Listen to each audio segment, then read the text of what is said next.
प्रश्न यह है कि अक्सर देखने को मिलता है कि अच्छे लोग, पुण्यात्मा लोग, भक्त लोग दुखी पाए जाते हैं, जबकि पापी व्यक्ति सुखी होते हैं। कभी कभी समझ में नहीं आता कि ऐसा क्यों होता है। क्या ईश्वर की अदालत गलत निर्णय देती है? ये क्यों होता है? प्रत्यक्ष देखने को मिलता है। इसके पीछे कारण है। एक गुरु जी के 2 शिष्य थे। दोनों शिष्य बहुत पढ़े लिखे थे, समझदार थे। एक शिष्य की आदत जरा गंदी हो गई थी और एक शिष्य तो रोज सत्संग करता था। जहां कथा हो जाए दौड़कर पहुंच जाता, कथा भी सुनता, कीर्तन भी करता और मस्ती से अपना भगवत प्रेम बढ़ाता।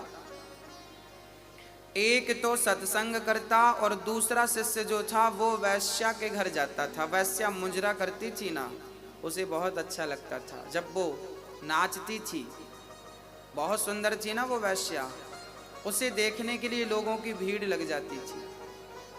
आपने भी देखा होगा, आज भी गांव में कथा भागवत सुनाने, अभी हम कथा सुनाने गए थे बिहार में, तो वहाँ लोगों ने बताया कि महाराज जी कथा में इतनी भीड़ नहीं है, इन गांव वालों को पता बस चल जाए कि कोई नाचने वाली आई है तो सबसे ज़्यादा बूढ़ों की भीड़ लगती है। ये बूढ़े लोग ना पता नहीं क्या देखना चाहते हैं, इनकी आंखें बड़ी प्यासी हैं। बहुत गंभीरता से समझिएगा, ये जो आंखें हैं ना आपकी, शरीर पूरा होने को आया पर अभी तक देखने की इच्छा पूरी नहीं हुई। आज भी मुजरा देखने का मन कर रहा है, आज भी नाचने वाली को देखने का मन कर रहा है, आज भी सुंदरता पर मन लट्टू है। एक सुंदर स्त्री गुजर रही थी, किसी ने कहा वाह कितनी सुंदर है। हमने कहा पागल, तू इसकी सुंदरता के पीछे पड़ा है, अभी तूने सुंदरता देखी कहाँ है। जिस दिन मेरे बांके बिहारी की सुंदरता देखेगा ना, पागल हो जाएगा। ये दुनिया हमें तब तक ही अच्छी लगती है जब तक हमें भगवान का स्वाद नहीं मिल जाता, और मिलने की देर है, केवल देर है। एक शिष्य जाता वैश्या का नाच देखता, जबकि दूसरा शिष्य जाता तो वो कथा सुनता।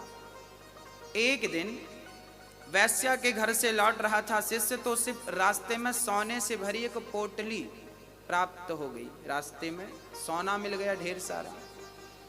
और ये सत्संग करने वाला जब अपने घर गया तो रास्ते में इसके पांव में एक लोहे की कील लग गई, और वो कील ऐसी लगी कि उसके पांव को फाड़ती हुई, हड्डी में चुभती हुई आर पार हो गई पांव में, पंजे में। अब वो लंगड़ाता हुआ गुरुजी के पास गया। गुरुजी, भगवान का न्याय कैसा है? मैं सत्संग करने जाता था तो मुझे कील लग गई, और वो वैश्या का मुजरा देखता था तो उसे सोना मिल गया। ये भगवान का निर्णय कैसा है? अरे वो गलत काम करता था तो उसे कील लगनी चाहिए थी, उसका नुकसान, पर आपने तो हमारा पांव उड़ा दिया। ये भगवान का निर्णय कैसा है? तब गुरुजी ने कहा, बेटा तुम केवल वर्तमान की देखते हो, तुम केवल वर्तमान की सोचते हो, जबकि ईश्वर भूत और भविष्य को देखकर निर्णय लेता है। हमें पता नहीं कि कल क्या होने वाला है, लेकिन भगवान को पता है कि कल क्या होने वाला है। तो गुरुजी ने कहा, बेटा वो जो तुम्हारा मित्र था ना जिसे सोना मिला, आज के दिन उसे बहुत बड़ा खजाना मिलने वाला था। आज के दिन वो राजा बनने वाला था, पर वैश्या का संग किया, समय का दुरुपयोग किया, उसका पुण्य क्षय हो गया। और भगवान ने कहा कि इसे राजा बनना था, क्योंकि पिछले जन्म में इसका पुण्य ज्यादा था, इसे राजा बनना था, पर वैश्या का संग कर करके इसने सारा पुण्य खत्म कर लिया। इतने से सोने से इसे तसल्ली करनी पड़ेगी।